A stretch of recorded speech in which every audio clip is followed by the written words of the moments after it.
everybody. We've got one of our favorite friends to the show back with us, our favorite historian, Raffi. Welcome back. Of course, and I'm ready for the festivities, of course, the season as it is. Yes, of course. We're talking all things Independence Day, 4th of July, but you actually have some information for us about a different Independence Day. That's right, I do. And let me say real quick that this year is a particularly big one because we're kicking off 250 years of the revolution. So remember, 1776 is what we think of, but 1775, the revolution had already begun. And this, in 2025, will be 250 years. And many major events took course in 1775, including Patrick Henry's Liberty or Death speech, including, of course, how about George Washington taking command of the Continental Army, which he did tomorrow, July 3rd of 1775.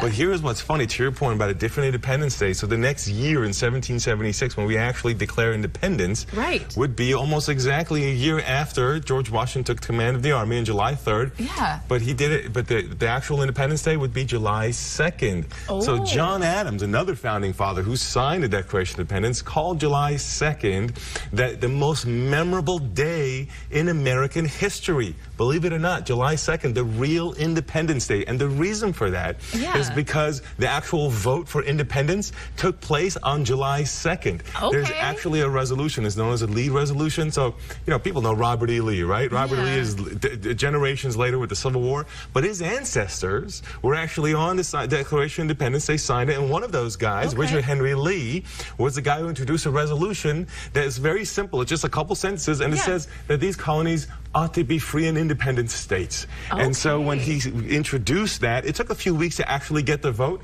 And that's what you're seeing right on your screen right there is a resolution itself. Look how simple it is. Just very simple, a few sentences. That's actually what got our independence. And then you got the Declaration of Independence that you're seeing there, which is the declaration to the world. But they didn't consider that the actual Independence Day, believe it or not. So part of his resolution, what it said, is we're going to have a declaration, a foreign alliance, and form a confederation.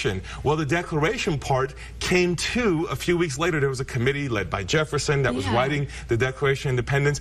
But believe it or not, the vote didn't solidify until July 2nd. So it took a few weeks because some states weren't completely on board yet for going completely independent. But when they came on board, actually, there was a failed vote on July 1st, and then July 2nd it passed, hence our Independence Day. Now, what you're seeing on screen there is the ceremony for the signing, the famous painting, right? However, the painting is inaccurate in the sense that the ceremony never happened, believe it or not. On the 4th, it did go out to print on the 4th to spread all over the country, but the ceremony, if you actually, did not happen in one room. It took actually a few weeks for the people to sign it. Believe it or not, they signed it over the course of a few weeks. And real quick, I'll say that those guys, I don't blame the painter per se, because when you look at the painting, it's in the U.S. Capitol. In the Capitol, the sign says July 4th, Declaration of Independence, but the painting is actually called Declaration of Independence. It was not designed to portray the 4th. It was simply designing so that there's all the people, to portray all the people that are involved in the signatures. And actually, he didn't involve everyone because he wanted to make sure that he had a proper image of them. So some of them he didn't have a proper image. The painter did not include them. And he even included some people that were opposed to it just to get the whole dialogue. So it's a theoretical painting.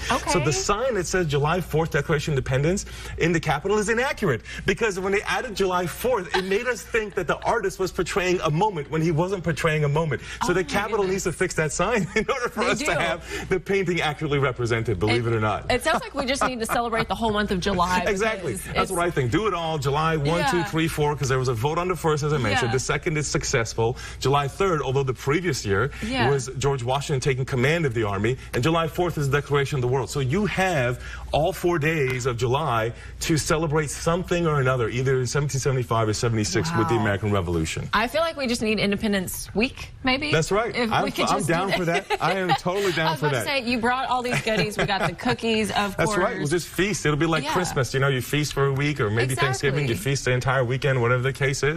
What better holiday to do that for? Works for me. We love America, right?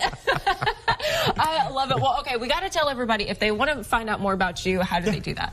You find out more about me at celebrityhistorian.com, where I have a bunch of different links there for various things, including to my Beyond the Postcard tours. And I have a separate website for that that's called beyondthepostcardtours.com, where we do special access, behind the scenes, private tours, where you pick from a menu of topics that I have on there. And I have a couple that are related to what we're talking about here, independence, Declaration of Independence, things like that, the American dream. I have a couple related to that. And I think think that, you know, I just want to point out that for the next 8 years, guys, for the next 8 years, you have 250th anniversaries of the American Revolution, 1775 to 1783, now 2025 to 2033.